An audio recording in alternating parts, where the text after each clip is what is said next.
Hola, vamos a ver otro tema y esta vez corresponde ver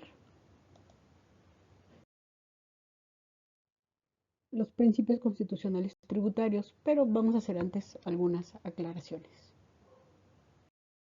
La Constitución o diversos preceptos de la Constitución aplican a la materia fiscal en distinta forma. Primero tenemos el bloque de artículos que se refieren a la potestad tributaria, esto es, al poder que legitima al Estado para imponer contribuciones. Este grupo de artículos sirven para sustentar esa potestad tributaria y distribuirla entre la Federación, las entidades federativas y los municipios. Otro grupo de artículos que son genéricos para cualquier materia, derechos y garantías previstos en la Constitución, por ejemplo, respetar la composición pluricultural, el derecho de educación, igualdad, libertad de trabajo, los de seguridad jurídica y legalidad de los artículos 1, 14, 16, 17, entre otros, también son aplicables a la materia fiscal. Y el tercer grupo de artículos constitucionales son aquellos que se refieren al derecho sustantivo fiscal, esto es propiamente a las contribuciones, los límites de la autoridad y los derechos de los contribuyentes, y estos básicamente están en el artículo 31, fracción cuarta, y en el 28 de la Constitución, pero también observando que en los artículos 19 y 22 se dan algunos aspectos de la parte sancionadora. La parte del reparto de potestades tributarias, ya tienen ustedes un video específico para ese tema, de manera que no lo vamos a tocar aquí. Y aquí únicamente revisaremos algunos derechos básicos de los mexicanos, los genéricos que todos los ciudadanos tenemos, de manera muy superficial, porque yo espero que en sus clases de Derecho Constitucional y Derechos Humanos hayan hecho esa tarea. Y nos concentraremos en todo caso en los principios de derecho fiscal sustantivo. Entonces, sobre los derechos básicos vamos a comentar los siguientes. Comenzando por el artículo 1 de la Constitución, desde luego, y el alcance que tiene este precepto a partir de su reforma en 2011. Este artículo comienza ahora señalando que en los Estados Unidos mexicanos todas las personas gozarán de los derechos humanos reconocidos en la Constitución y en los tratados internacionales de los que el Estado mexicano sea parte, así como de las garantías para su protección, cuyo ejercicio no podrá restringirse ni suspenderse salvo en los casos y bajo las condiciones que esta Constitución establece.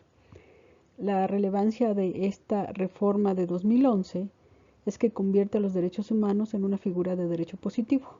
Esto es, ya se pueden utilizar como fundamento de exigencias sociales y la Constitución no los establece ni los otorga, simplemente los reconoce. Ese es otro cambio sustancial a lo que existía antes de esta reforma, y señalando además que lo que antes se conocía como garantías, en esta nueva interpretación de la Constitución, estas garantías son solo esos dispositivos para que se sancionen y se reparen los derechos. Aquí hubo una primera controversia si estos derechos humanos eran solo para personas físicas y morales. Ahí me parece que hubo una cuestión más bien de oportunidad, y la Corte señaló que también son para las personas morales, y pues bueno, esa fue una contradicción contra todo el sistema interamericano y las posturas que existen y existían acerca de para quién son los derechos humanos.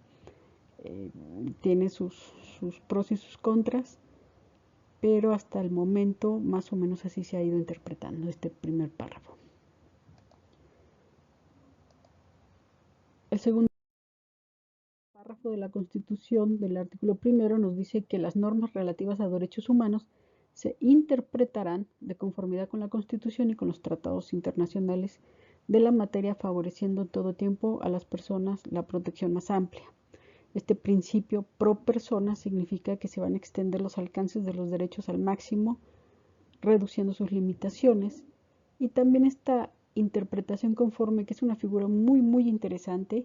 Hay ejemplos en materia fiscal de cómo se debieran haber hecho antes. Al menos teóricamente va a significar que cuando un precepto jurídico en su interpretación se haya concluido que es inválido por estar en contra de los derechos humanos, el intérprete de la norma puede darle otro alcance, consecuencias o contenido que los haga compatible con el marco jurídico de la Constitución. A eso se refiere la interpretación conforme, esto es, un precepto que pueda tener varias posibilidades de interpretación, el órgano que interprete deberá elegir aquella interpretación que lo deje dentro del sistema y no que lo elimine. Eso es interpretar conforme.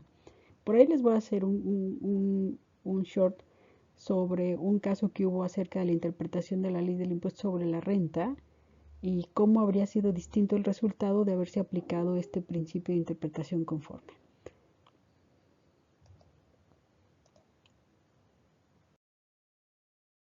El tercer párrafo de este artículo primero lo voy a dividir en varias partes. Primero, todas las autoridades en el ámbito de sus competencias tienen la obligación de promover, respetar, proteger y garantizar los derechos humanos. Esto es, adoptar acciones para favorecer la realización en los hechos y para hacer realidad su efectivo disfrute, no obstaculizar su ejercicio ni inmiscuirse en su disfrute y garantizar frente al incumplimiento de sus deberes con el fin de forzar su observancia. Estas obligaciones deben ser cumplidas de conformidad con los principios de universalidad, interdependencia, indivisibilidad y progresividad.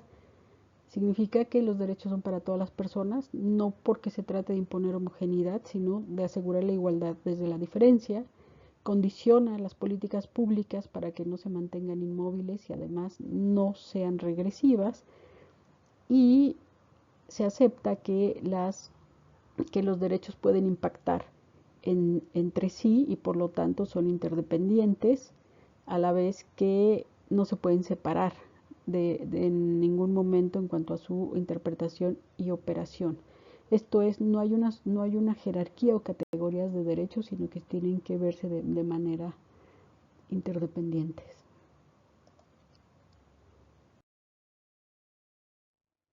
La última parte de este tercer párrafo nos dice entonces que el Estado deberá prevenir, investigar, sancionar y reparar las violaciones a los derechos humanos.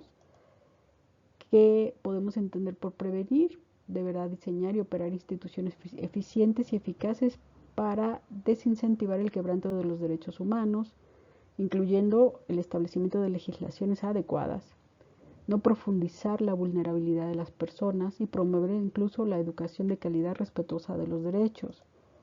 Investigar significará actuar diligente y someter las acciones al escrutinio público, dar cuentas, investigar y dar participación a las víctimas.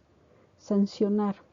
Habrá que tener un régimen de responsabilidades que evite la impunidad e impedir los incentivos para repetir actuaciones. Y finalmente reparar, esto es investigar y sancionar las violaciones, prevenir nuevas afrentas, dar participación activa a las víctimas. Esto es, no basta solo restituir, sino que también se debe buscar una transformación de las realidades a partir de los resultados de esta aplicación de principios. Finalmente, los dos últimos párrafos del artículo primero constitucional nos dice que está prohibida la esclavitud en los Estados Unidos mexicanos. Los esclavos del extranjero que entren al territorio nacional alcanzarán por ese solo hecho su libertad y protección de las leyes. Este párrafo por muchos años fue el artículo segundo de la Constitución y claramente tiene una historia ahí desde la independencia. Y el último párrafo: queda prohibida toda discriminación motivada por origen étnico o nacional, el género, la edad, las discapacidades, la condición social, las condiciones de salud, la religión, las opiniones, las preferencias sexuales, el estado civil o cualquier otra que atente contra la dignidad humana y tenga por objeto anular o menoscabar los derechos y libertades de las personas. Y este artículo 14 de la Constitución Política de los Estados Unidos Mexicanos también es un artículo muy relevante en cuanto a los principios y derechos que consigna. Tradicionalmente es un artículo que se conoce como el artículo de legalidad administrativa, también como el artículo que consigna la garantía de audiencia o la otra llamada garantía de audiencia, y sobre los temas de aplicación de las leyes que ahora veremos.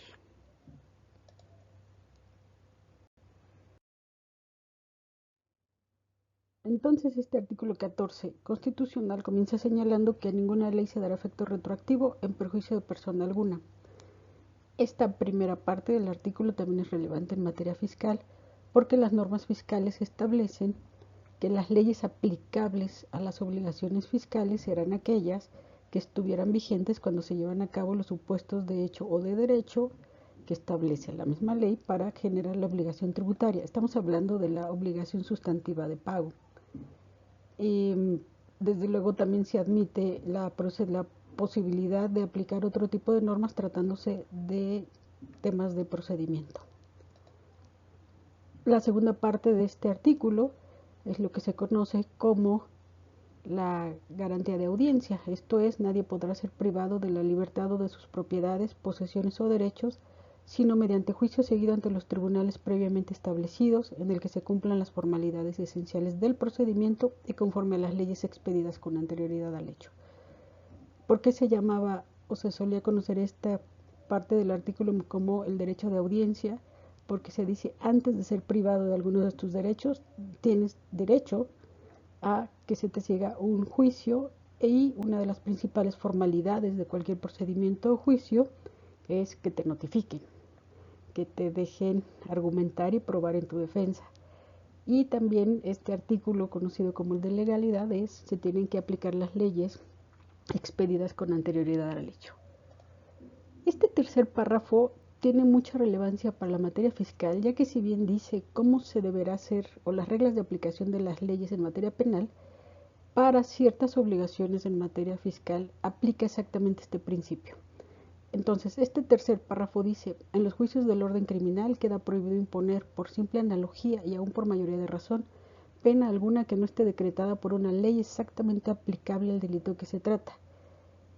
Este principio se conoce como el de aplicación estricta. Significa que las leyes se van a aplicar solo a aquellos casos de la realidad que encuadren exactamente en lo previsto, no a aquellos que se parezcan o que tengan alguna cuestión similar, sino solo a los que encajen exactamente en la norma. El último párrafo, que se refiere a los juicios de orden civil, la sentencia definitiva deberá ser conforme a la letra o a la interpretación jurídica de la ley, y a falta de esta se fundará en los principios generales del derecho.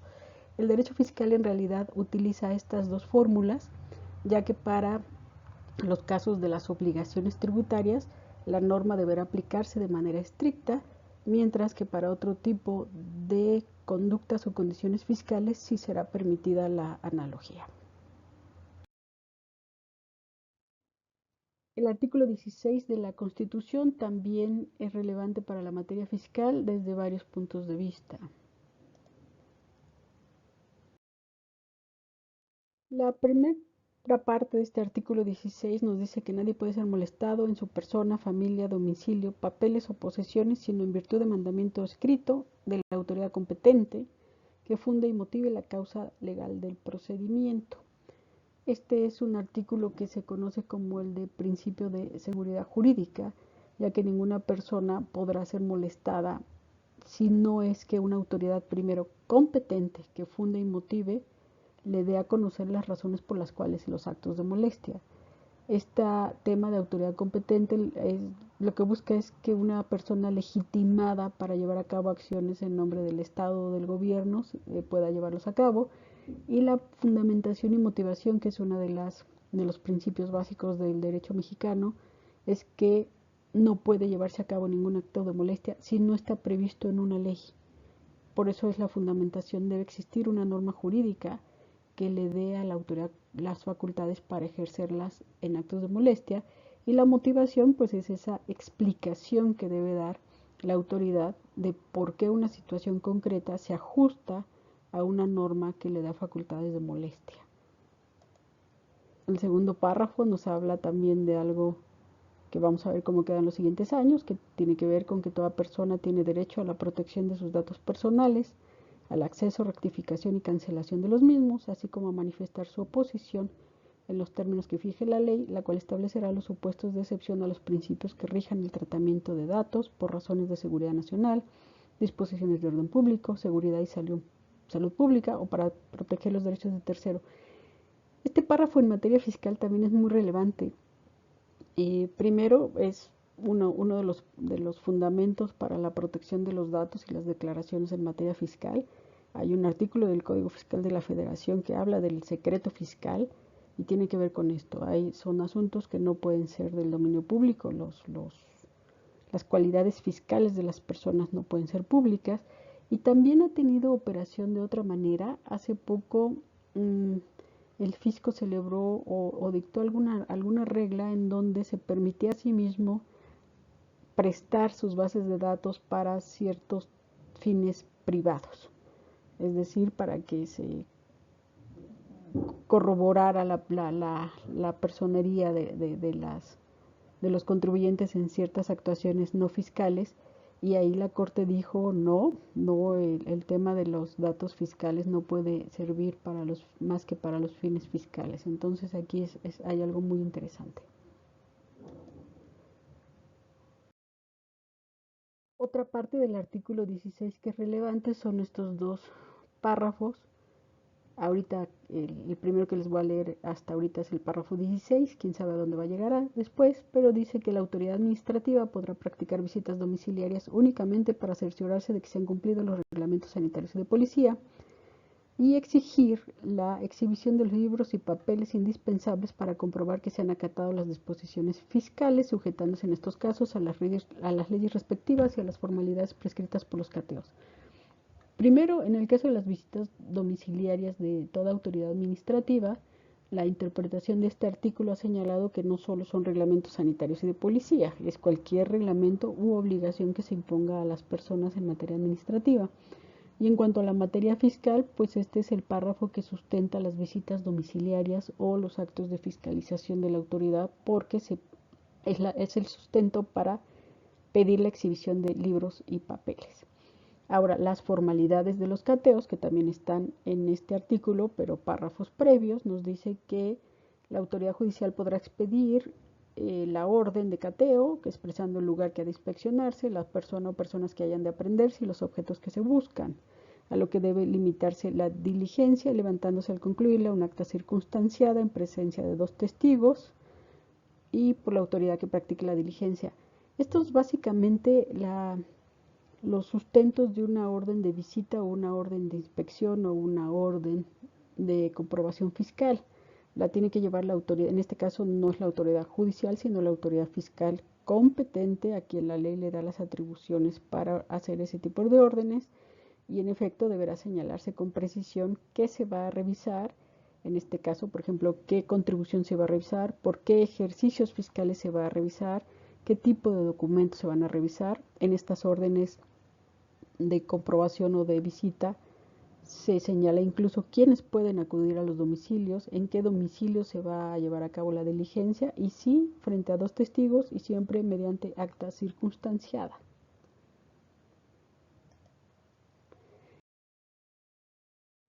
El artículo 17 es otro artículo que también tiene importancia en materia fiscal y en este último semestre de manera distinta a como lo había venido haciendo. Déjenles platico por qué. Primero, el artículo 17 dice que ninguna persona podrá hacerse justicia por sí misma ni ejercer violencia para reclamar su derecho. Noten ustedes que este principio de prohibición de la justicia por propia mano es muy distinto a lo que señala el artículo 14. Suelen mucho confundir el 14 y el 17 y me parece que es solo porque no le prestan la atención debida. Aquí simplemente dice se prohíbe hacerse justicia por propia mano. El párrafo segundo de este artículo tuvo una reforma muy interesante ahora en los últimos meses que impacta de manera muy directa a la materia fiscal. Primero dice, toda persona tiene derecho a que se le administre justicia por tribunales que estarán expeditos para impartirla en los plazos y términos que fijen las leyes, emitiendo sus resoluciones de manera pronta, completa e imparcial. Su servicio será gratuito, quedando en consecuencia prohibidas las costas judiciales. Este primer inicio, esta primera oración del segundo párrafo no ha cambiado, esto ha estado ya de siempre en este artículo, pero lo que se agrega a este segundo párrafo sí tiene incidencia fiscal. Una primera parte dice, Las leyes preverán las cuantías y supuestos en materia tributaria en las cuales tanto los tribunales administrativos como las juezas y jueces de distrito y tribunales de circuito del Poder Judicial de la Federación, o, en su caso, la Suprema Corte de Justicia de la Nación, deberán resolver en un máximo de 6 meses contados a partir del conocimiento del asunto por parte de la autoridad competente. Esta es una de las nuevas disposiciones que se hizo ahora con la denominada reforma judicial, que se publicó justo en el Diario Oficial del 15 de septiembre de 2024, y en materia tributaria se le está diciendo a los órganos jurisdiccionales: no puedes tardarte más de 6 meses en resolver. Y esto por muchas quejas y muchos abusos o muchas, a veces, necesidades de extender el análisis de los asuntos. ¿Qué pasa si la autoridad jurisdiccional no resuelve en ese tiempo? Pues bueno, se autoacusará con el Tribunal de Disciplina Judicial y justificará por qué no ha concluido el trámite de ese asunto. Entonces aquí hay un primer impacto en materia fiscal que desde luego va a tener algunas consecuencias que ya veremos en un futuro de qué tipo serán. Los siguientes párrafos del artículo 17 se refiere a, este es muy interesante, que siempre que no se afecte la igualdad entre las partes, el debido proceso y otros derechos en los juicios o procedimientos seguidos en forma de juicio, las autoridades deberán privilegiar la solución del conflicto sobre los formalismos procedimentales. Lo interesante de este párrafo es que está pidiéndole a las autoridades jurisdiccionales resolver el fondo de los asuntos, evitar el regreso y el reenvío de los temas por temas procedimentales o formalismos. Lo cierto es que los tribunales a veces sí y a veces no lo hacen. De hecho, para los justiciables casi siempre resulta inatendido este párrafo, pero puede ser muy interesante exigir su aplicación. Este artículo entonces también nos habla de las acciones colectivas y los mecanismos alternativos de solución de controversia que tendrán que ser privilegiados para la resolución de los temas en conflicto. Da algunas reglas sobre los procedimientos orales y la independencia de los tribunales y la ejecución de sus sentencias. También habla de la defensoría pública que deberá existir en las entidades federativas y algo bien interesante, que nadie puede ser aprisionado por deudas de carácter puramente civil, pero vamos a ver si las deudas fiscales caen aquí. Y llegamos entonces a estos dos artículos, el artículo 22, pero el 19. Déjenme les explico por qué. El artículo 22 en su primer párrafo habla de la prohibición de lo que se solían llamar las penas trascendentales, ¿no? Pena de muerte, mutilación, infamia, y entre estas prohibiciones está la confiscación de bienes. Pero el segundo párrafo nos dice que cuando sea decretada para el pago de multas o impuestos, no se considerará confiscación la aplicación de bienes de una persona. Entonces aquí es esta parte que nos dice la materia fiscal se va a regir por reglas específicas tratándose de sanciones. Y bueno, finalmente el artículo 19, que se refiere a la detención de las personas cuando se está dentro de un procedimiento penal antes de dictar sentencia, y nos dice el primer párrafo que ninguna detención podrá exceder de 72 horas. Pero el segundo párrafo es el que ahora tiene incidencia fiscal, porque es una reforma que se hace en el semestre pasado para hablar de la prisión preventiva, y en este caso nos va a decir que el juez ordenará la prisión preventiva oficiosa en ciertos casos. El párrafo no está transcrito en su integridad, solo dejé algunos ejemplos y sobre todo el principal que impacta en materia fiscal, y en este caso la prisión preventiva oficiosa puede ser por delincuencia organizada, corrupción tratándose de delitos de enriquecimiento ilícito y ejercicio abusivo de funciones, contrabando y cualquier actividad relacionada con falsos comprobantes fiscales. ¿Cuál es la relevancia de este texto, que técnicamente tiene muchas fallas? Es que la legislación fiscal desde hace algunos años está incluyendo como actividades no correctas el uso de simulaciones que pueden ser absolutas o relativas, y dentro de estas simulaciones existe la regulación de lo que se llama las operaciones inexistentes, por medio de cual la legislación, en este caso el Código Fiscal de la Federación, está indicando que cuando se encuentren comprobantes fiscales que inserten en su contenido operaciones que realmente no se llevaron a cabo, podrán desconocerse todos los efectos de esos comprobantes. La técnica legislativa que se utilizó para esta inclusión tiene fallas, porque aquí lo que habla de cualquier actividad relacionada con falsos comprobantes fiscales, y habría que separar si el comprobante fiscal es falso o si el comprobante fiscal contiene operaciones que no sean llevadas o que no existieron en la realidad. Aquí la materia penal tiene mucho que decir, pero por lo pronto, y de aquí a que alguien interpreta esto, que dice aquí que además no habrá interpretación, pues está puesto como una causa de prisión preventiva oficiosa, junto con el contrabando, que también le pega a la materia fiscal.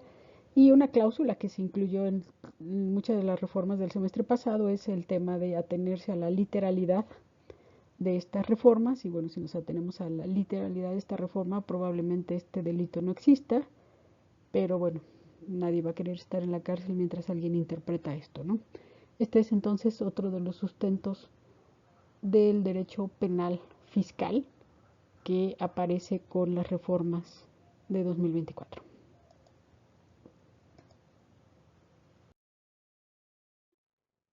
Una última observación acerca de los derechos humanos en materia fiscal. Desde otro punto de vista está la Convención Americana sobre Derechos Humanos, que tiene un artículo octavo que habla sobre las garantías judiciales, que incluye expresamente a la materia fiscal para, para ser comprendida. Hay una convención de cooperación fiscal internacional que está liderando la Organización de Naciones Unidas, en donde también se habla de los derechos humanos, que en una acepción mucho más amplia no son los derechos de los contribuyentes, sino lo que debe buscar una política fiscal a partir de los impuestos, a donde se quiere llegar y proteger los derechos humanos. Va mucho con la lógica de unas actividades que llevan a cabo ciertos organismos que han denominado principios de derechos humanos en la política fiscal, y que también buscan que la política fiscal lo que busque a través de las contribuciones sea la protección de derechos humanos. Y pues bueno, ahí empujando un poquito la materia sobre el mínimo vital, que la Corte ahí estaba tejiendo algún tipo de teoría sobre este tema, que lo relaciona con la proporcionalidad de los impuestos, y nos dice, bueno, los legisladores deben respetar este mínimo vital. Entonces lo dejo aquí, hay algunas pautas para revisar si son de su interés, y entonces ahora sí nos pasamos a los principios del derecho sustantivo tributario. Y llegamos al tema, los principios de derecho tributario sustantivo.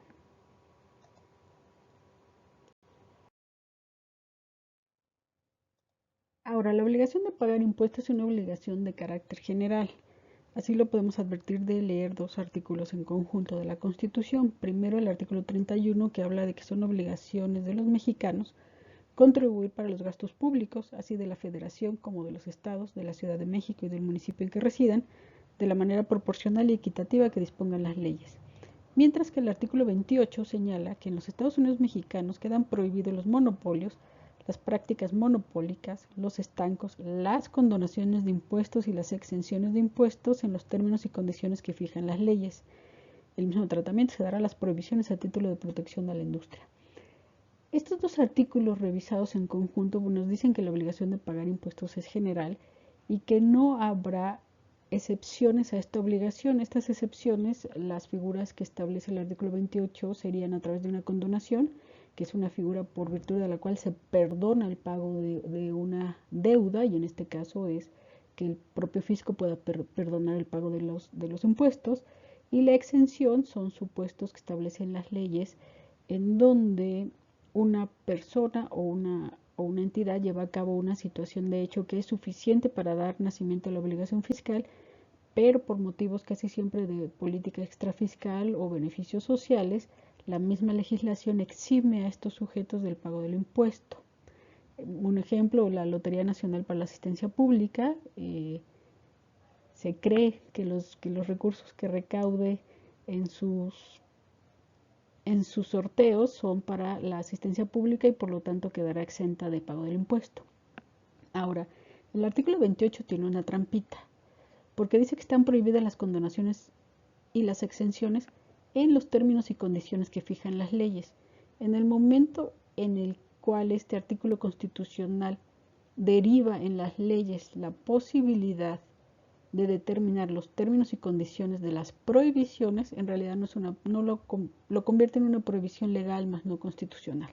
Así es que no es raro que puedan existir condiciones y exenciones en distintas leyes de carácter fiscal, aun y cuando esta aparente prohibición. De hecho, hay muchas exenciones, como el caso de la Lotería Nacional que les acabo de señalar. Y otra cosa importante del artículo 28, este artículo 28 dice mucho, pero mucho más que la prohibición de los monopolios. No se les olvide.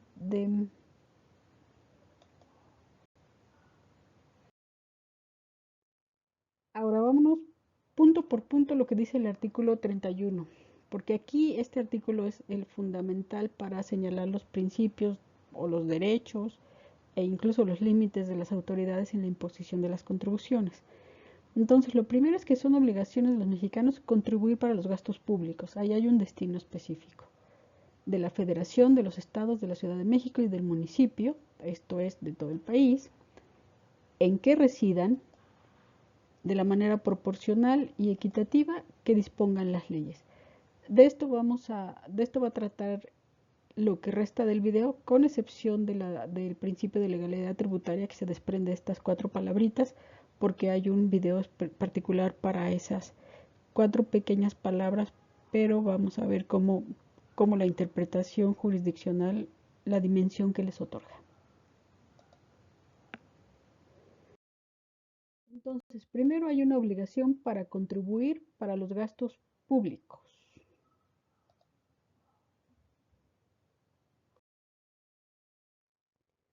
¿Qué es este gasto público? Es el gasto que se realiza para la satisfacción de necesidades sociales o colectivas o la prestación de servicios públicos. El artículo cuarto de la Ley Federal de Presupuesto y Responsabilidad Hacendaria señala que el gasto público comprende las erogaciones por concepto de gasto corriente. Este gasto corriente es el que se realiza para mantener en funcionamiento tanto a las instituciones públicas como para la provisión de servicios y bienes. También se incluyen los pagos de pasivo de la deuda pública, gastos en inversión física, en inversión financiera y responsabilidad patrimonial. Si vemos este conjunto de conceptos que se refieren o que describen el gasto público, tenemos que tener la claridad de que los recursos recaudados no pueden destinarse a actividades o necesidades de carácter privado o individual.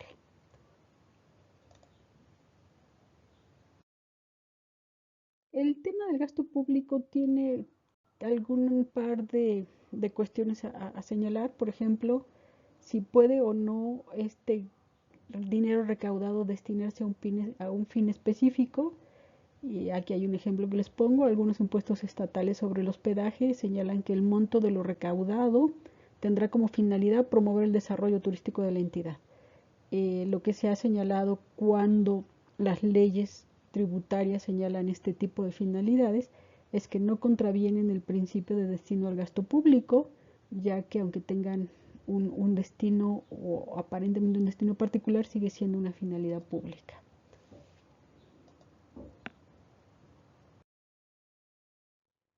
Algo muy importante aquí en cuanto al uso de los recursos lo marca el artículo 134 de la Constitución, que nos dice que los recursos económicos de que dispongan la Federación, las entidades federativas, los municipios y las demarcaciones territoriales de la Ciudad de México se administrarán con eficiencia, eficacia, economía, transparencia y honradez para satisfacer los objetivos a los que están destinados.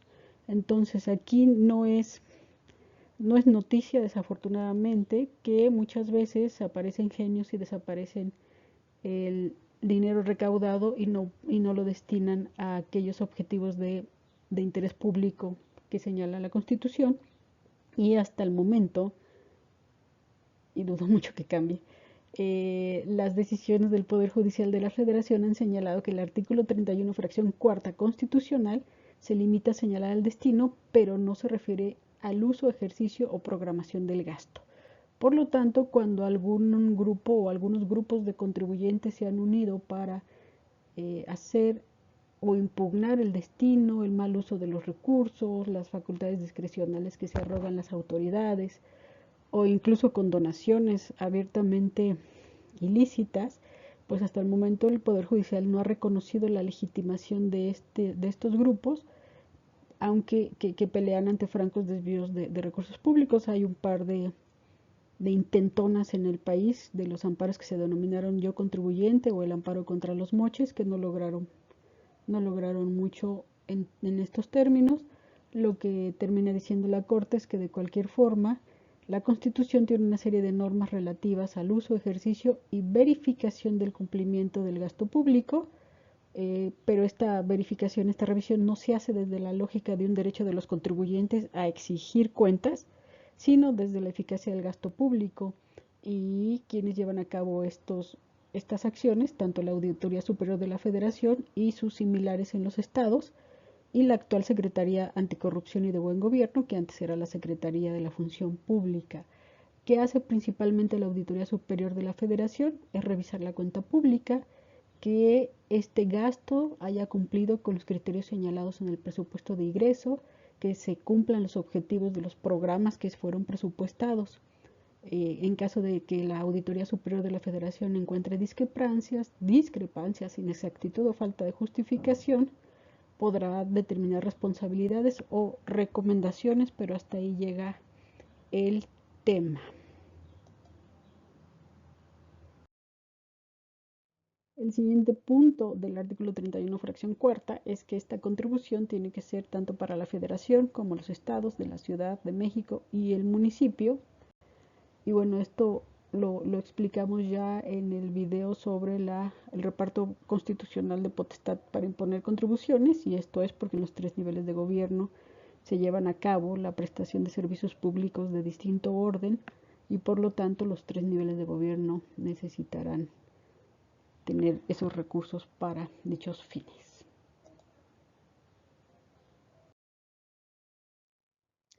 El siguiente punto del artículo es que estas contribuciones se tienen que pagar en función del lugar en el que residan los contribuyentes, y vamos a ver qué significa esto de la residencia.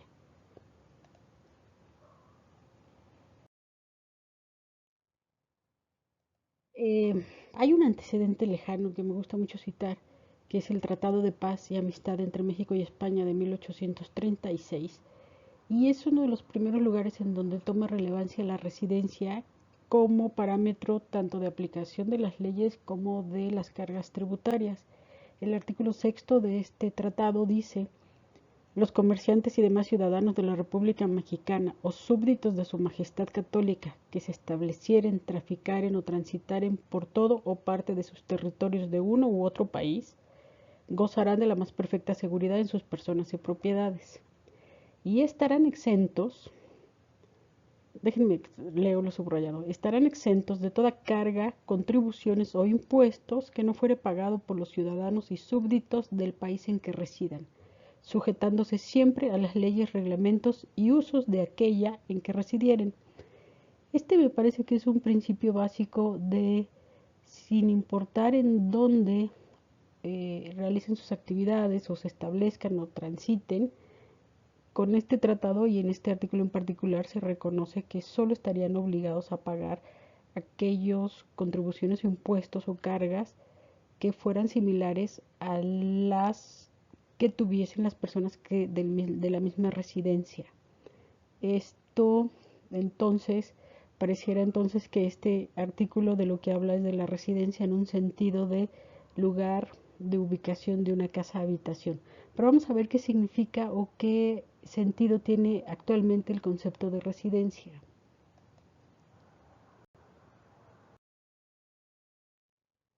En un sentido operativo, el concepto de residencia fiscal es un criterio de vinculación establecido en las leyes de un país para imponer y cobrar tributos.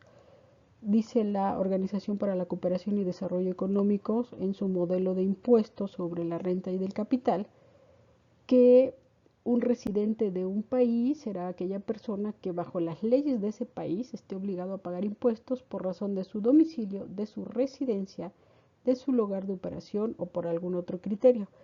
Noten ustedes aquí entonces que la residencia tiene dos acepciones, una en sentido amplio, que es ese criterio que toma el Estado para imponer contribuciones, y una en sentido restringido, que sí tiene que ver con un lugar de habitación de las personas. México entonces toma estos dos conceptos y su criterio de vinculación, si atendemos a lo dicho en el artículo 31, fracción cuarta, su criterio de vinculación va a ser el de residencia, y lo podemos ver aterrizado en el artículo 9 del Código Fiscal de la Federación, cuando se habla de quién va a ser residente fiscal en México, y de las personas físicas se dice quién tenga su casa habitación en el país, y de las personas jurídicas o morales cuando en el país esté su centro, la administración principal del negocio. Es así como se conjuga este concepto constitucional y cómo se convierte en un concepto operativo para el pago de los impuestos. Tenemos un tema con los extranjeros, o dicho de otra manera, ya sea que no sean mexicanos porque no están comprendidos en el artículo fracción cuarta constitucional, o no estén considerados como residentes fiscales en México por no cumplir con las condiciones que establece el artículo 9 del Código Fiscal.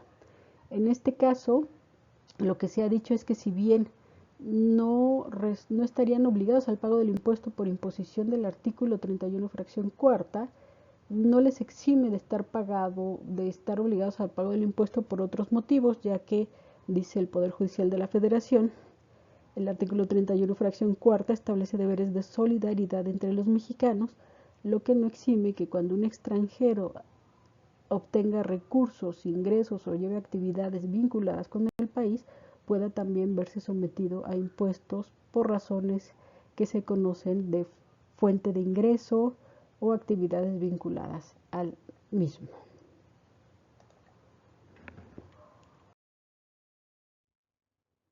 Y ahora el siguiente principio, que es la proporcionalidad tributaria.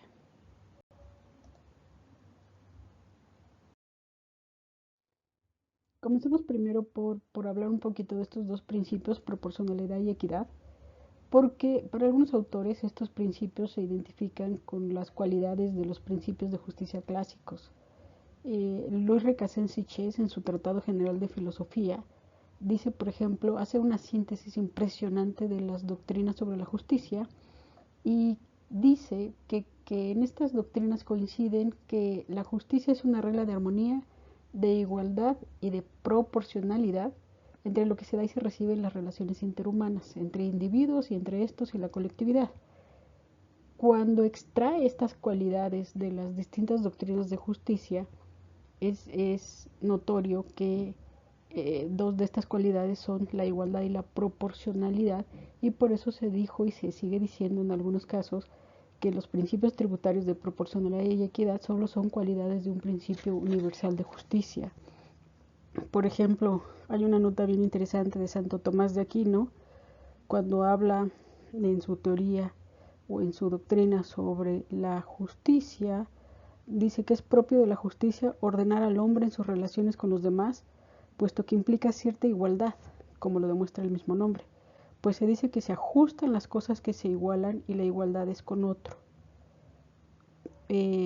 Por ejemplo, Aristóteles también, cuando habló de la justicia, dice que comprende todas las virtudes ciudadanas relativas a la comunidad política y consiste en una igualdad proporcional. Ahí están otra vez estas cualidades.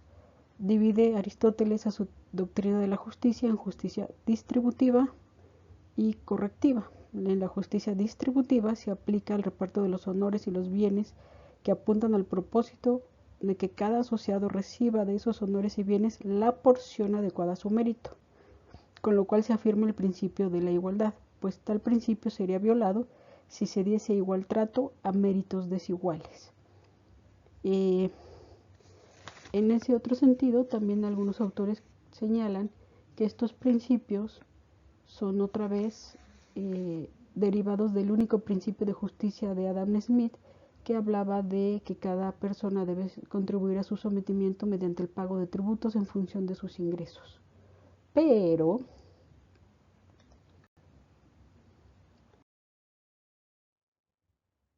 en México este criterio, más allá de las doctrinas, tiene que ser operativo porque finalmente es la medida o pueden ser las medidas de las contribuciones, y por eso es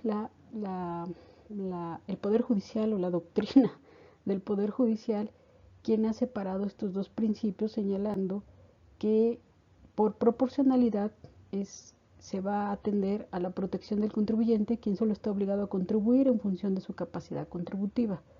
Ahora veremos cómo llegó la Corte a esta conclusión, mientras que por el principio de equidad se va a sostener que el tributo debe ser igual para quienes estén en igualdad de circunstancias y que el trato desigual solo es admisible para quienes no estén en dicha igualdad.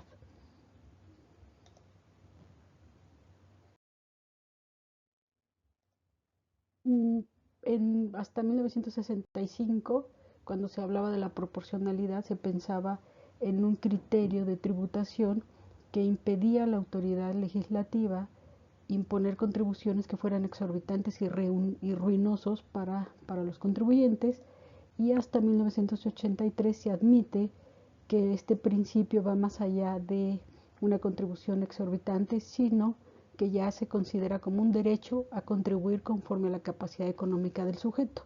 Aquí hablamos todavía de capacidad económica, quien solo puede estar obligado a aportar una parte justa y adecuada de sus ingresos, utilidades o rendimientos.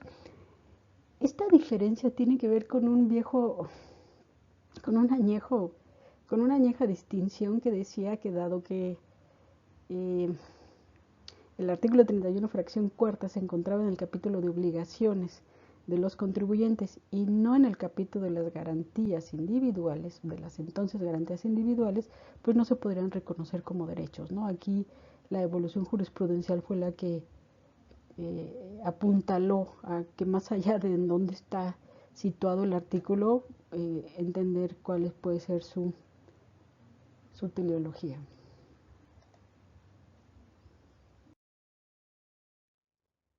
Actualmente se piensa en la capacidad contributiva como un ideal para que las personas aporten al gasto público en función de su verdadera capacidad, no en función de sus ingresos o de su capacidad económica, sino las circunstancias del grupo al que se dirige la norma. Por ejemplo, para las personas morales se consideran no solo los ingresos, sino también las erogaciones realizadas para obtener dichos ingresos.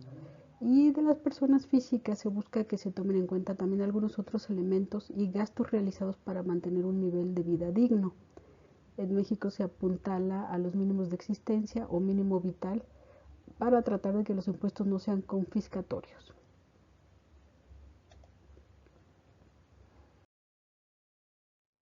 Así tenemos que la capacidad contributiva se convierte en una medida y límite para el legislador, ya que es este legislador quien señala el hecho imponible y la base del impuesto, y para tal efecto debe considerar las condiciones del conjunto de contribuyentes a quienes se dirige la norma.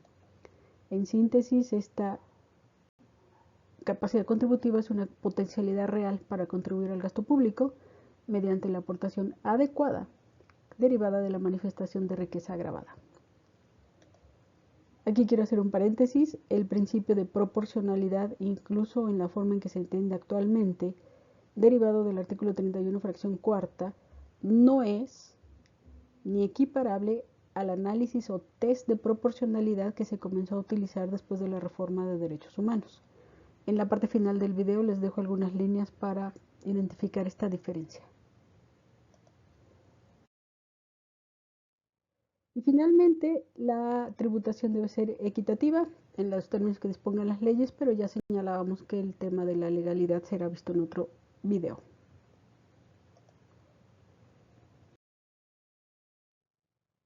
Hablando de la equidad en la tributación, debo señalarles otra vez que durante mucho tiempo se decía que esta equidad era una equidad diferente al principio de igualdad. Me parece que tiene que ver otra vez con esta idea de cómo se interpretaba el artículo 31, fracción cuarta, desde la formalidad de que no estaba dentro del capítulo de las garantías individuales. Entonces se decía, esta es una equidad, pero más equidad. Algo así de absurdo. Hoy simplemente se reconoce que este principio aplicado a los impuestos no es otra cosa que el principio de igualdad tributaria, que señala que se debe atender igual a las personas que están en idénticas condiciones y tratar distinto a quienes no lo están. Hay una cosa aquí bien importante: la ley no debe crear ni la igualdad ni la desigualdad, debe considerar la que existe en la realidad para legislar en forma diferenciada cada supuesto. Les voy a poner el ejemplo clásico de lo que no se debe hacer. En alguna época, los trabajadores al servicio del Estado tenían una norma que los exentaba del pago del impuesto sobre la renta con motivo de sus gratificaciones y aguinaldo de fin de año. Pero los trabajadores de la iniciativa privada tenían que pagar el impuesto o tienen que pagar el impuesto por esos mismos conceptos. Lo que llegó a decir la tremenda corte en algún momento y en algunos criterios es que era correcta esa diferencia de trato entre el trabajador al servicio del Estado y entre el trabajador de la iniciativa privada, porque pues no eran iguales, porque la ley decía que no eran iguales. Por ahí hubo un proyecto que incluso decía claramente no son iguales porque la ley dice que no son iguales. Y aquí se está rompiendo ese principio. La ley estaba creando una desigualdad sin que existiera en esencia ninguna característica que separara el ingreso de uno y otro grupo. Al final, cuando ya comienza, y que hay que decirlo, cuando cambian las integraciones de la Corte o cambian algunos aspectos, se llegó a la conclusión de que esta diferencia que hacía la norma era discriminatoria para los trabajadores de la iniciativa privada, ya que un grupo y otro de trabajadores no tenían caracteres diferentes como para eximir a unos del pago de un impuesto, mientras que los otros sí. Aquí esa era una desigualdad artificial creada por la norma hasta que la Corte la declara inconstitucional. Aquí hay un tema también bien interesante en este tipo de amparos que alguna vez se hicieron en contra de normas inequitativas, porque si algún trabajador de la iniciativa privada se hubiese presentado a declarar la inequidad de la exención al trabajador del Estado, la Corte habría dicho que no habría manera de ejecutarse una sentencia concesoria del amparo, porque aun y cuando existe la equidad, implicaría, o la inequidad, perdón, implicaría para el trabajador de la iniciativa, o implicaría que la Corte diera una sentencia en donde el trabajador de la iniciativa privada también quedara eximido. Entonces ese tipo de amparos no tenía, en lo individual no tenían mucha eficacia, y lo que tenía que hacerse a partir de este tipo de reclamos era declararse algún tipo de inconstitucionalidad o una acción de inconstitucionalidad, que esas sí procedían con sus requisitos de procedencia y de forma, y obligar a la autoridad fiscal a modificar la ley. Pero los amparos en ese sentido no tenían mucha eficacia. Entonces, advirtiendo que en efecto existen situaciones reales en donde sí hay diferencia en las circunstancias de los grupos de contribuyentes, también lo que ya se tiene por aceptado es que la ley fiscal sí debe legislar de manera diferente a las distintas categorías que existen, sin que esto resulte discriminatorio. Por ejemplo, existen normas específicas para regular las actividades agrícolas en la ley del impuesto sobre la renta, incluso hay año con año hay unos decretos de facilidades administrativas que evidentemente no le aplicarán a una actividad empresarial, ya sea de persona física o de persona moral, y esto no resulta discriminatorio, sino que la ley está atendiendo las circunstancias diferenciadas que existen entre uno y otro grupo de contribuyentes, inclusive también tratándose de personas físicas con ciertas características, también existen diferencias, o hasta quienes las contraten pueden tener algunas prerrogativas de carácter fiscal. Si ustedes advierten de estos dos conceptos de proporcionalidad y equidad, a partir de determinar la capacidad contributiva se llega al principio de igualdad. ¿Por qué? Porque solo conociendo cuál es la capacidad real de contribuir de un grupo de personas, puede atribuirse las condiciones pertinentes o las obligaciones correlativas a dichas características. Luego pareciera que uno es consecuencia del otro. Bueno, y aquí hacer un alto solamente para hablar un poquito de los principios de política fiscal, porque algunos de ustedes tendrán la posibilidad de revisar literatura en donde se hable de certidumbre, generalidad, costo, y si bien estos principios también aplican a las contribuciones, no derivan directamente de los principios constitucionales que ahora revisamos. Por ejemplo, dice la Ley de Ingresos de la Federación de cada año que toda iniciativa en materia fiscal deberá observar lo siguiente: que se otorgue certidumbre jurídica a los contribuyentes, que el pago de las contribuciones sea sencillo y asequible, que el monto a recaudar sea mayor que el costo de su recaudación y fiscalización y que las contribuciones sean estables para las finanzas públicas.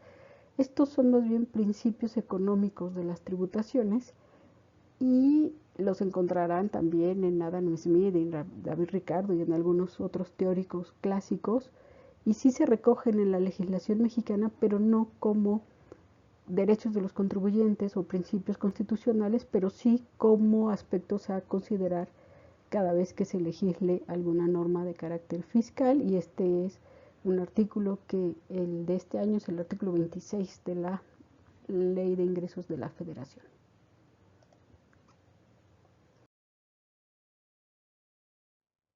En síntesis,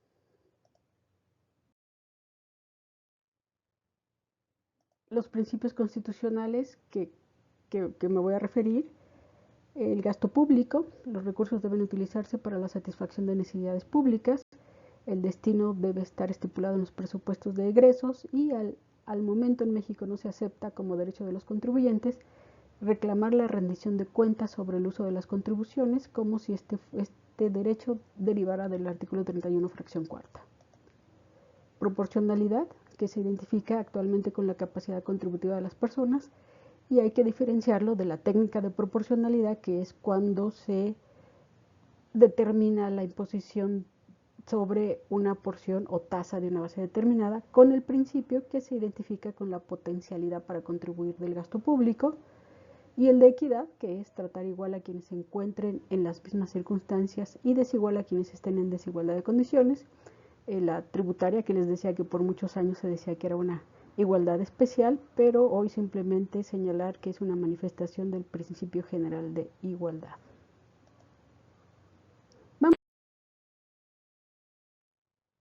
Vamos a ver un ejemplo para saber de qué sirve todo este andamiaje constitucional.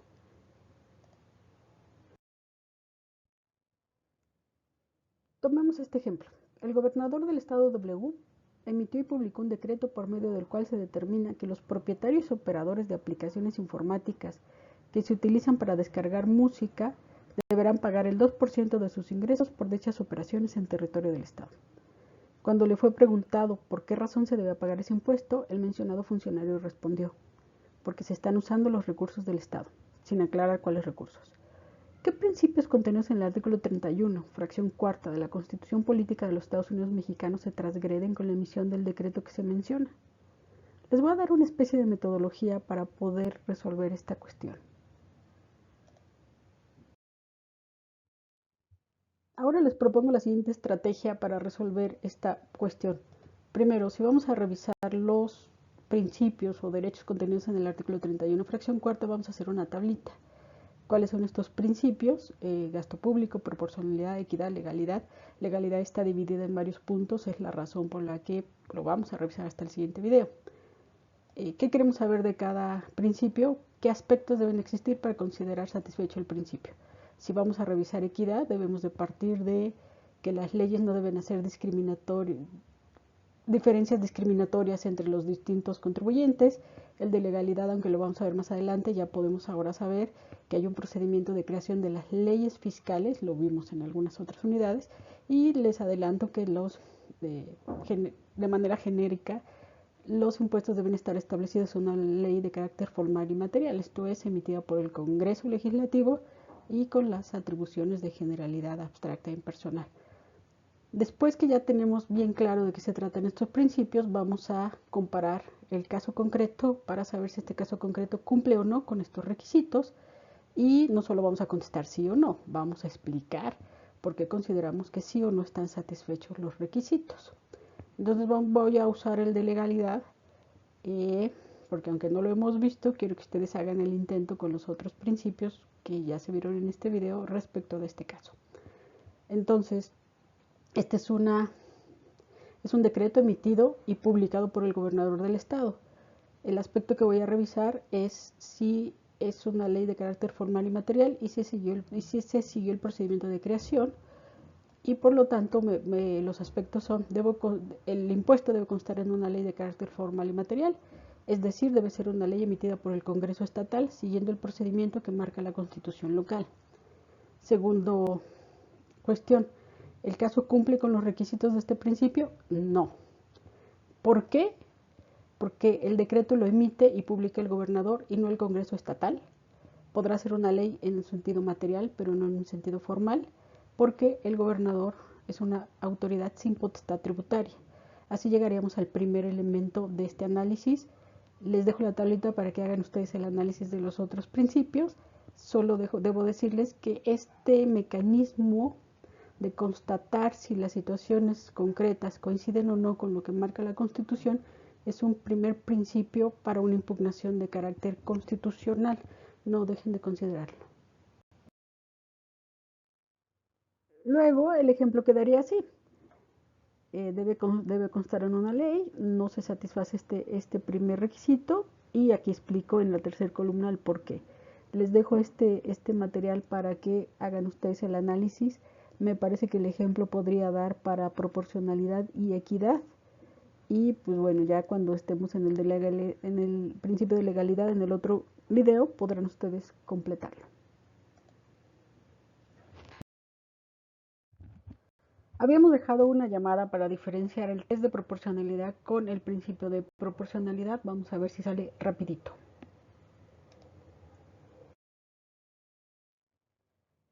Para no perdernos, recordemos que el principio de proporcionalidad tributaria, como se entiende actualmente, busca que la contribución se establezca considerando la capacidad contributiva de las personas a quienes se dirige. Ahora, el test de proporcionalidad surge a partir de un cambio conceptual alrededor de los derechos humanos. En el momento en que se reconocen como derecho positivo, también se modifican las formas de analizarlos, incluso en cuanto a sus limitaciones o restricciones. El test de proporcionalidad surge a partir de la doctrina de Robert Alexy y se introduce en el país con el adjetivo de test de proporcionalidad, ¿no? O ponderación constitucional, y esta es una fórmula o una metodología de análisis cuando se considera que un derecho humano puede ser vulnerado en la búsqueda de proteger otro derecho humano. Esto es una vulneración entre derechos fundamentales. Y lo que busca este test de proporcionalidad es decidir en un solo caso concreto cómo es posible autorizar esa vulneración para proteger un derecho que en ese caso concreto pueda ser considerado de preferencia. Dejemos entonces que la idea de este test de proporcionalidad es verificar cuando hay una colisión de derechos humanos y determinar cuándo es posible permitir la restricción de un derecho humano frente a otro. Bajo esta fórmula se califican las razones por las cuales puede ser restringido este derecho y se analiza que la medida que restringe un derecho sea idónea, necesaria y proporcional.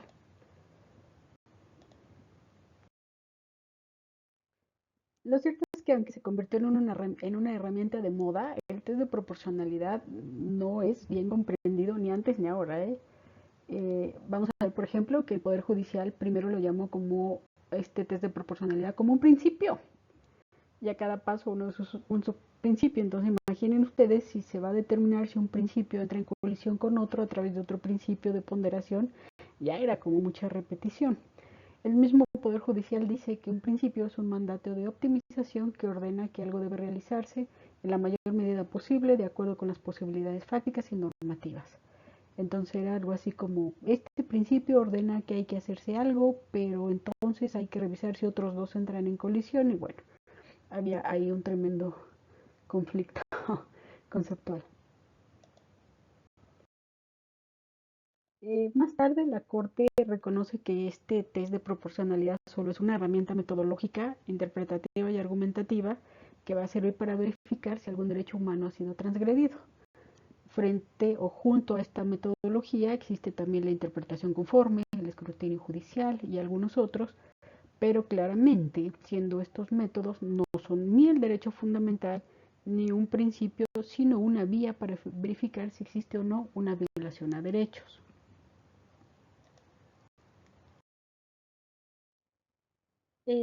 Este test de proporcionalidad, como lo entiende actualmente el Poder Judicial, consta de 4 etapas y parte de la premisa de que para revisar si la intervención o vulneración de un derecho fundamental es constitucional, la medida legislativa que lo restringe debe tener una finalidad también constitucionalmente válida y además debe lograr en algún grado la consecución de un fin y no limitar de manera innecesaria y desproporcionada el derecho fundamental en cuestión.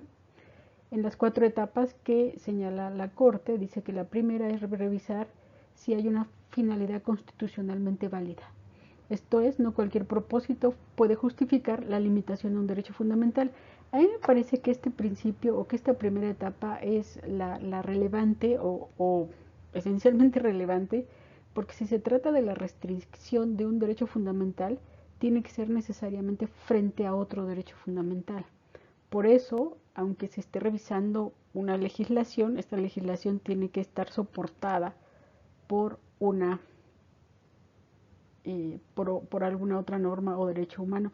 Me quedé pensando que hay tribunales que están haciendo este principio de ponderación para ver si un acto cumple los requisitos legales o si una ley puede vulnerar otra ley. Y bueno, les decía que no se comprende muy bien este sistema. Entonces, primera etapa, si una norma que vulnera un derecho constitucional tiene también un asidero constitucional, porque entonces así se pone frente a frente dos preceptos constitucionales o dos derechos humanos o dos derechos fundamentales. En la segunda etapa se revisa si la medida es idónea, esto es, si se va a alcanzar algún fin perseguido por el legislador y si existe una relación entre la intervención del derecho, este es el derecho que puede ser vulnerado, y el fin que persigue la afectación.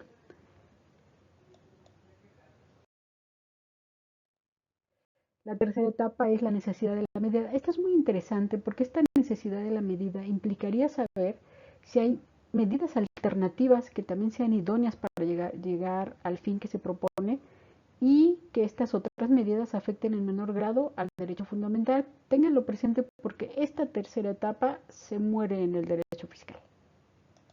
Y finalmente la cuarta etapa, que es la llamada proporcionalidad en sentido estricto, es cuando ya se hace un balance entre los dos principios o derechos que compiten para saber si los beneficios que se espera de la limitación frente a los costos que necesariamente se producirán desde la perspectiva de los derechos afectados.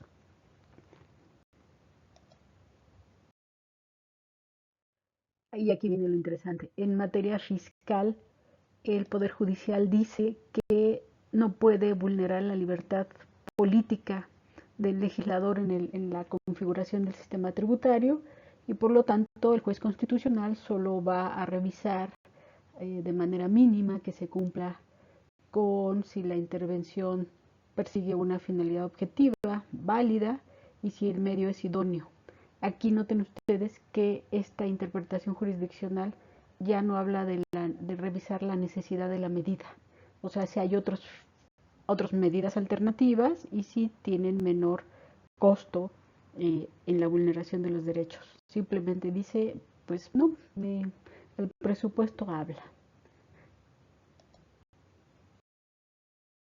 Vamos a ver unos ejemplos en materia fiscal de cómo se aplica este test de ponderación. Y aquí hay uno de un artículo de la Ley de Hacienda de Guanajuato que establece un estímulo fiscal en materia del impuesto sobre nóminas a los empleadores que contraten o reciban la prestación de trabajo personal subordinado orientado a la investigación científica y tecnológica. Quienes se inconformaron con esta medida son personas que no se dedican ni a la investigación científica ni tecnológica y consideran que darle un estímulo a ese tipo de contratadores viola el principio de equidad tributaria porque se están tomando características personales del destinatario y no ir rompiendo con esto con un principio de generalidad tributaria. Cuando el, la Corte realiza, no es cierto, este es un tribunal, realiza el análisis de ponderación, lo que dice, bueno, ¿es válida la finalidad? Dice, sí, se fortalece el desarrollo tecnológico y apoya la investigación e innovación científica. Pero noten ustedes algo, ¿eh? Aquí lo que está reclamando los quejosos es vulneración al principio de equidad. Este tiene un asidero en el artículo 31, fracción cuarta. Lo que dice el tribunal, que es una finalidad constitucionalmente válida en cuanto al desarrollo tecnológico, yo creo que le faltó aquí al tribunal decirnos en qué artículo constitucional o de qué derecho constitucional se puede poner esta finalidad que considera válida al tú por tú con el de equidad tributaria, ¿no? O sea, aquí tenemos un tema ahí de este primer paso que les decía, se ponen en conflicto dos principios o dos derechos fundamentales. Y aquí me parece que no lo veo muy claro. La segunda etapa dice, sí, es idóneo porque si lo que queremos es mejorar o fortalecer el desarrollo tecnológico, pues un estímulo fiscal se desarrolla con esa finalidad, y aquí por eso les digo, se relaciona con el derecho fundamental tutelado. ¿Cuál? Relativo a gozar de los beneficios del desarrollo de la ciencia. Bueno, aquí lo que dice también el tribunal es que dice que la disminución de la carga tributaria alentará para que continúen con esas actividades. ¿Y qué creen? La tercera, la necesidad de la medida, esto es, si existen otras medidas para lograr esa finalidad, se la salta. Pero ya nos había anunciado antes que, que no puede ir en contra del legislador, ¿no? Y se pasa a la cuarta etapa y dice, pues sí, entre la medida elegida y el fin buscado, pues sí existe correspondencia, que es apoyar a la investigación. Y la diferencia que se hace con el otorgamiento de los estímulos tiene por objeto dichas actividades, guarda correspondencia con el fin. Pero noten ustedes, aquí lo que le falta a esta cuarta etapa es señalar, no solo es si la medida tiene correspondencia con el fin, sino si esta medida tiene mayor relevancia o justifica vulnerar el principio de equidad. O sea, aquí la ponderación es poner frente a frente esta finalidad con el principio de equidad que se decía vulnerado, y aquí nada más no se ve en dónde está el análisis estricto de cómo sugiere o cómo se sustenta que sí pueda vulnerarse el principio de equidad. Ahí les decía, hay un mal entendimiento de esta metodología, pero bien fiscal, pues bueno, ya tiene límites sobrados. Vamos a ver otro ejemplo. En este caso se impugnó la constitucionalidad del artículo 17H, fracción 10, inciso D del Código Fiscal de la Federación, que permite al Servicio de Administración Tributaria dejar sin efectos los certificados emitidos por dicho órgano desconcentrado y que sirven para que los contribuyentes puedan emitir su firma electrónica avanzada. De entrada, el análisis que lleva a cabo la segunda sala tiene muchos errores metodológicos en cuanto al método que dice estar utilizando, y el primero es el siguiente. Dice que la medida legislativa no transgrede el test de proporcionalidad. Tremendo resbalón de la segunda sala. El test de proporcionalidad es una metodología y lo que se tiene que revisar es si el artículo transgrede algún artículo, principio o derecho fundamental. Debo decirles además que en la tesis que les estoy presentando para análisis, la segunda sala ni siquiera pone frente a nosotros cuáles son los derechos esgrimidos por los que se quejaron de esta medida. Pudo haber sido el derecho de seguridad jurídica, pudo haber sido el derecho de audiencia, de ser privado mediante juicio seguido ante los tribunales previamente establecidos, pudo haber sido el derecho de penas trascendentales, no lo sabemos. Desde ahí, si se trata de un análisis, desde ahí ya hay otro error. Si se va a hacer un análisis de ponderación entre principios o derechos fundamentales, tendríamos que saber cuál es el derecho fundamental que están esgrimiendo los contribuyentes, frente a los cuales la sala decide sí o no son suficientes. Pero vamos a ver el análisis en cada una de sus etapas. Dice la primera etapa, la finalidad es constitucionalmente válida, la sala dice sí, porque tiende a combatir el fraude fiscal, y esta es una finalidad que encuentra asidero en el artículo 31, fracción cuarta de la Constitución, que busca fundamentalmente que se cumpla con la obligación de contribuir al gasto público. Podemos estar de acuerdo, y aquí sí, en esta primera etapa, la sala es muy clara en cuanto a cuál es la finalidad constitucionalmente válida, ¿no? Aquí sí nos los deja. La segunda etapa dice, ¿es idónea? Y dice, pues sí, porque existe todo un sistema mediante el cual el contribuyente sabe a qué atenerse cuando la autoridad ejerce sus facultades de gestión con un procedimiento sumario para desvirtuar irregularidades. Aquí es por lo que pudiera suponer que se alegó la privación sin seguirse los procedimientos o sin haber sido oído y vencido a juicio. Por eso la sala defiende las facultades de gestión y dice hay todo un procedimiento para que el contribuyente se pudiera haber defendido. El tercer estadio, que es la necesidad, dice que sí, porque es notorio y evidente que las autoridades se encuentran obligadas a combatir el fraude. Aquí hay otro resbalón de la sala.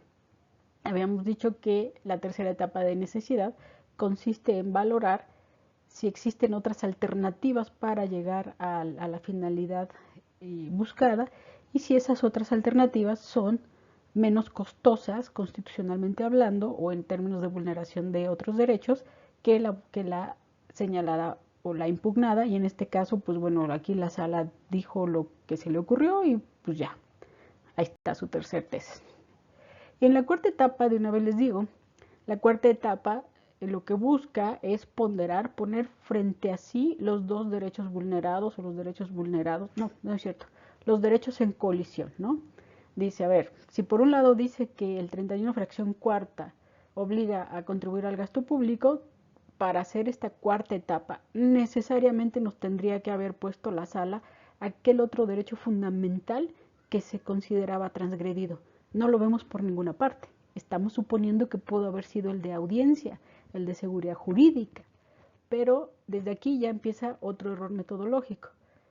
La sala anuncia que va a decir las ventajas y las desventajas de la medida. Las desventajas nunca las puso, pero dice que la ventaja es pues porque hay que hacer efectivo el cumplimiento de contribuir al gasto público, hay que permitir las facultades de gestión, hay que detectar infracciones y de contribuyentes que pretendan defraudar al fisco. Completamente errada el análisis.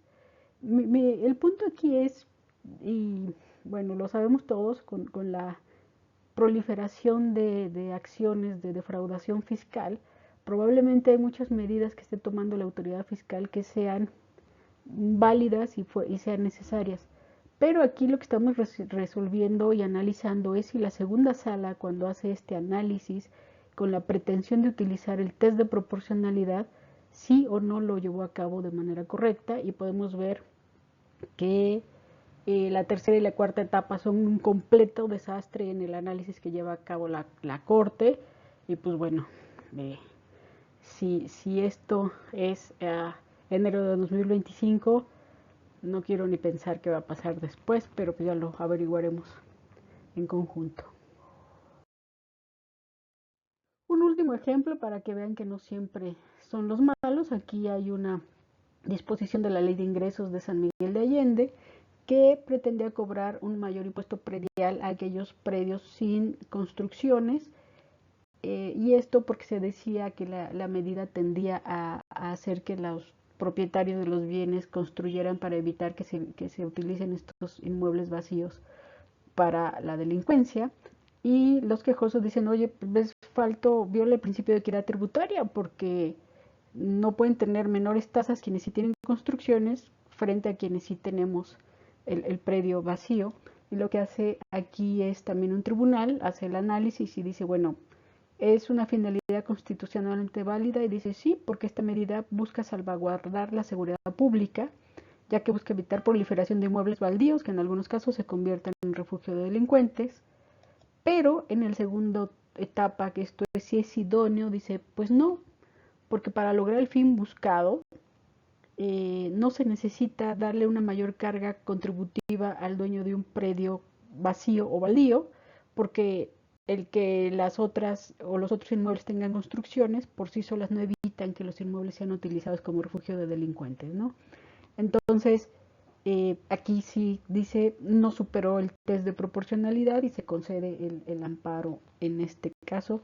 Pero quiero que lo que noten es, en todos estos casos hay una comprensión un poco extraña del test de proporcionalidad, Y pues bueno, vamos a ver qué surge a partir de la que sería la 12ª época que ya nos está alcanzando. Y con esto sería todo para este video.